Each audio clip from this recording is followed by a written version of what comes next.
ഇന്നത്തെ എൻ്റെ forest story പറമ്പിക്കുളത്തേക്ക് കേട്ടാ. കേരളത്തിൽ നിന്ന് വണ്ടി എടുത്ത് തമിഴ്നാട് വഴി പോയി പിന്നെയും കേരളത്തിലേക്ക് എത്തുന്ന ഒരു ഫോറസ്റ്റാണ് പറമ്പിക്കുളം ടൈഗർ റിസർവ്. ഇത് കണ്ടാൽ നിങ്ങൾക്കറിയാം തമിഴ്നാടിൻ്റെ ചെക്ക് പോസ്റ്റ് എത്തണം. ആദ്യം ചെക്ക് പോസ്റ്റിൽ നമ്മുടെ വണ്ടി നമ്പറും കാര്യങ്ങളൊക്കെ കൊടുത്ത് എത്ര പേരുണ്ടെന്ന് വെച്ചാൽ അതിൻ്റെ പേയ്മെൻറ്റും കാര്യങ്ങളൊക്കെ കൊടുത്തിട്ട് വേണം നമുക്ക് അവിടെ എൻട്രി ചെയ്യണമെങ്കിൽ. ഇത് കഴിഞ്ഞ് അതിൻ്റെ രണ്ടാമത്തെ ചെക്ക് പോസ്റ്റിൽ എത്തുമ്പോൾ ഉള്ള ഒരു കാര്യമാട്ടോ ഇതെന്താണെന്നറിയാം. രണ്ടുപേരും തമ്മിൽ നല്ലൊരു അടി, അത് കാണാൻ നല്ലൊരു രസമാട്ടോ. ഇത് കഴിഞ്ഞ് നമ്മൾ രണ്ടാമത്തെ ചെക്ക് പോസ്റ്റിൻ്റെ അവിടെ എത്തിയിട്ടുണ്ട്. അവിടെ എത്തിക്കഴിഞ്ഞപ്പോൾ നമുക്ക് സൈറ്റിങ് കിട്ടിയിട്ടുണ്ട്. ഇത്ര അധികം പുള്ളിമാൻകൂട്ടാട്ടോ, നല്ല രസമായിട്ടോ കാണാനായിട്ട്. ഇത് നമുക്ക് നേരിട്ട് കാണണമെന്ന് വെച്ച് കഴിഞ്ഞാൽ ഈ സ്റ്റേയും കാര്യങ്ങളൊക്കെ ഇവിടെ അവൈലബിൾ ആട്ടോ തമിഴ്നാടിൻ്റെ. ഇതിനെക്കുറിച്ച് എനിക്ക് കാര്യങ്ങളൊന്നും അറിയില്ല, തമിഴ്നാടിൻ്റെ ഫോറസ്റ്റിനെ കുറിച്ച് അറിയില്ലെങ്കിലും നല്ല രീതിയിൽ തന്നെ എനിമൽ സൈറ്റിങ് കിട്ടും. ഇതാണ് അവരെ ഫോറസ്റ്റ് ഗൈഡിൻ്റെ വണ്ടികളും കാര്യങ്ങളും. അത് നേരെ വണ്ടി എടുത്തു. ഇത് കഴിഞ്ഞിട്ട് വേണം നമുക്ക് പറമ്പിക്കുളത്തേക്ക് പോകാനായിട്ട്. പോകുന്ന വഴിയിലെല്ലാം നല്ല സൈറ്റിങ്സുകൾ കിട്ടുന്നുണ്ട്. എനിക്ക് കിട്ടിയത് നല്ലൊരു മയിലിനെയാണ് കിട്ടിയത്. അത് കാണാൻ നല്ല ഭംഗിയാണ്. ഇതാണ് നീലഗിരി ലെങ്കൂർ, അതായത് കരികുരങ്ങ്. എനിക്ക് ഭയങ്കര ഇഷ്ടമായിട്ട് ഇതിനെ കണ്ടിരിക്കുക. ഇതിൻ്റെ ആക്ടിവിറ്റീസുകളും കാര്യങ്ങളൊക്കെ പക്കയാണ്. ഇത് കഴിഞ്ഞ് അടുത്തൊരു സൈറ്റിങ് കിട്ടിയാണ് കാട്ടുപന്നി. ഇവരുടെ ജോലി എന്ന് വെച്ച് കഴിഞ്ഞാൽ ഇപ്പം നല്ലൊരു പണിയാണ് കേട്ടോ. എന്താണെന്ന് വെച്ച് കഴിഞ്ഞാൽ മുളയരി, അതായത് മുളയര സീസണാണ്. ഇത് തിന്നാനായിട്ട് നല്ല രീതിയിൽ തന്നെ അവർ ഇറങ്ങിയിട്ടുണ്ട്. ഞങ്ങൾ പോയി നമ്മുടെ പറമ്പിക്കുളത്ത് എത്തിയിട്ടാ.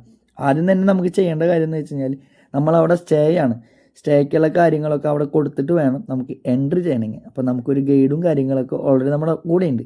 എനിക്ക് പ്രതീക്ഷിക്കാതെ കിട്ടിയ ഏറ്റവും വലിയൊരു ഭാഗ്യമാണ് കരടി. ഞാൻ ജീവിതത്തെ ഫോറസ്റ്റിൽ പോയിട്ട് കിട്ടിയിട്ടില്ല.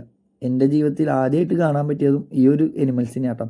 നമ്മൾ ഏറ്റവും വലിയ അപകടകാരിയാണ് പറമ്പിക്കുളത്തിലായാലും ഏത് ഫോറസ്റ്റിലായാലും ഏറ്റവും വലിയ അപകടകാരിയാണ് കരടി. ഇതിനെക്കുറിച്ച് നമ്മുടെ ഫോറസ്റ്റ് ഗൈഡ് നമ്മൾക്ക് നല്ല രീതിയിൽ തന്നെ പറഞ്ഞിട്ടുണ്ട്. ഇത്രയും എടുത്ത് കാണാനും ഇത്രയും ഒരു ഭാഗ്യം കിട്ടിയത് നമുക്ക് ആദ്യമായിട്ട് കിട്ടിയത് പറമ്പിക്കുളത്താട്ടോ. എന്നാൽ ഇവൻ്റെ കുറേ ആക്ടിവിറ്റീസുകളും കാര്യങ്ങളൊക്കെ കണ്ട് നല്ല സന്തോഷത്തോടെ ഞങ്ങളുടെ സ്റ്റേക്ക് പോവുകയാണ്. ഞങ്ങൾക്ക് നല്ലൊരു സ്റ്റേ തന്ന ഞങ്ങളുടെ ഒരു ഫോറസ്റ്റ് ഓഫീസറാണ്. ഇത് ബുക്ക് ചെയ്യേണ്ട കാര്യങ്ങളൊക്കെ ഞാൻ ഡീറ്റെയിൽസ് ഞാൻ പറയാം. എന്നാലും സ്റ്റേയും കാര്യങ്ങളും സൂപ്പറാണ് കേട്ടോ. അവിടുത്തെ ഡൈനിങ് ടേബിളും റൂമും ബാത്റൂമും ഒക്കെ പക്കയാണ്. നമുക്ക് 2 പേരാണ് ഈ റൂമിൽ താമസിക്കാൻ പറ്റുള്ളൂ. ബാത്റൂം സൗകര്യങ്ങളൊക്കെ പക്ക. അങ്ങനെ റൂമൊക്കെ കണ്ട് റൂമിന് പുറത്തിറങ്ങിയ ഇതാണ് സ്ഥിതി കേട്ടോ. മൊത്തം കുരങ്ങന്മാരാ ചുറ്റും. നമുക്ക് പക്ഷേ ഒരു സ്ഥലം വരെ പോകണം. ഇവനിവിടെ നിൽക്കട്ടെ, നമുക്ക് രാത്രിക്കുള്ള ഭക്ഷണം വാങ്ങാൻ വേണ്ടി പോകണം. എവിടെയാണെന്നല്ലേ? പറമ്പിക്കുളം ടൗൺ ആട്ടോ. ഇവിടെ നിന്ന് ഒരു 5-6 കിലോമീറ്റർ യാത്ര ചെയ്താലാണ് പറമ്പിക്കുളം ടൗണിലേക്ക് എത്താം. ഈ ചില സൈഡിലൊക്കെ എഴുതിയിട്ടുണ്ട് ക്ലോസ്ഡ് ഏരിയ എന്ന്, അതായത് ട്രൈബൽസോൾ താമസിക്കുന്ന ഒരു സ്ഥലം കേട്ടോ. കണ്ടില്ലേ, മൊത്തം കുരങ്ങന്മാരാണ് ചുറ്റും. ഞാൻ പറഞ്ഞതല്ലേ. അങ്ങനെ ഇവന്മാരെ ആക്ടിവിറ്റീസുകളൊക്കെ നമ്മൾ കണ്ട് ഇവരെ കുറേ കാര്യങ്ങളൊക്കെ കണ്ട് ഒരു സൈറ്റിങ് എനിക്ക് കിട്ടിയിട്ടുണ്ട്. സമയം ഒരു 5:30-6 മണി ആയിട്ടുണ്ടാവും. തിരിച്ചു വരുന്ന സമയത്ത് അതായത് കാട്ടുപോത്ത്, ഇന്ത്യൻ ഗൗരവ് എന്ന് പറയും. പക്ഷേ നമുക്ക് കാട്ടുപോത്ത് എന്ന് പറഞ്ഞാലാണ് നമ്മുടെ മലയാളികൾക്ക് പക്ക രീതിയിൽ മനസ്സിലാവുള്ളൂ.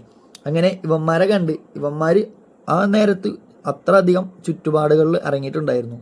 എന്നുവെച്ചാൽ അവന്മാരെ ആക്ടിവിറ്റീസുകളും കാര്യങ്ങളൊക്കെ കാണാൻ നല്ല രസമുണ്ട്. എന്നുവെച്ചാൽ മുളയരി സീസണാണ്, അതും കുറേ നിലത്ത് വീണ് എടുക്കുന്നുണ്ട്. ഞങ്ങൾ പോകുന്ന സമയത്തൊക്കെ കുറേ ആൾക്കാർ മുളയരി പറക്കുന്നതും കണ്ടു. ഇത് ഈ ടൈമായി കഴിഞ്ഞാൽ അവരെ ഫോറസ്റ്റ് വണ്ടിയിൽ തന്നെ തിരിച്ച് വീട്ടിലേക്ക് തന്നെ പോകും. അങ്ങനെ ഈ കാഴ്ചകളൊക്കെ കണ്ട് തിരിച്ച് സ്റ്റേയിലേക്ക് എത്തിയിട്ടാ. നമുക്ക് നിരാശയൊന്നും നമ്മുടെ പറമ്പിക്കുളം ഈ പ്രാവശ്യം തന്നില്ല കേട്ടോ. അതന്നെ വലിയ ഉപകാരം. അങ്ങനത്തെ ഇപ്പോൾ ചിക്കനൊക്കെ വാങ്ങിച്ച് റിട്ടേൺ നമ്മുടെ സ്റ്റേക്ക് തന്നെ തിരിച്ചെത്തിയിട്ടുണ്ട്. ഇനി നമുക്ക് ഇവിടുത്തെ കുറച്ച് സ്ഥലങ്ങൾ നമുക്ക് കാണാം.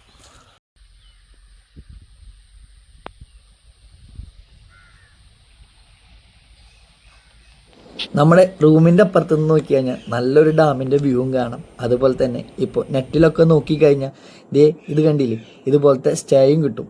ഇതിനെ ബുക്ക് ചെയ്യാനായിട്ട് പറമ്പിക്കുളം ടൈഗർ റിസർവ് ORG എന്ന സൈറ്റിൽ കയറി നോക്കിയാൽ മതി. ഇവിടുത്തെ സ്റ്റേ ഇല്ലല്ലേ ചിക്കൻ കറി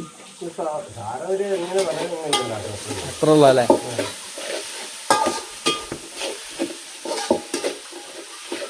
ഇവിടെ കുക്കിംഗ് ആയിട്ട് എത്ര വർഷമായി? ഇവിടുത്തെ കുക്കിങ്ങിൽ എത്ര വർഷമായി? കുക്കാണ്. ഏകദേശം എത്ര വർഷമായി ഇവിടെ?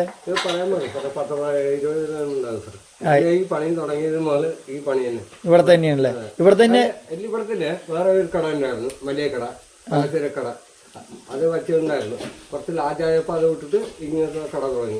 അത് കുറച്ച് ലാഭം കിട്ടിയപ്പോൾ അത് കഴിഞ്ഞ് ടൈബിളത്തേക്ക് പോയിട്ടുണ്ട്. ഇവിടെ പറമ്പിക്കുളം തന്നെയാണോ? ഇവിടെ തന്നെയാണോ വർഷം കുറേ ആയിട്ട്? അതല്ലേ. അങ്ങനെ നമുക്ക് നമ്മുടെ ആറുമുഖൻ ചേട്ടൻ നമുക്ക് വെച്ചെന്ന ചിക്കൻ കറിയും ചപ്പാത്തി ചേട്ടാ, ഒരു രക്ഷയില്ല, നല്ല ടേസ്റ്റാണ്. ആദ്യമായിട്ടാണ് ഫോറസ്റ്റിൽ പോയിട്ട് ഇങ്ങനെ ഒരു കറി കഴിക്കുന്നത്. പക്ഷെ എരുണ്ടെങ്കിലും നല്ലൊരു ടേസ്റ്റാണ് കേട്ടോ.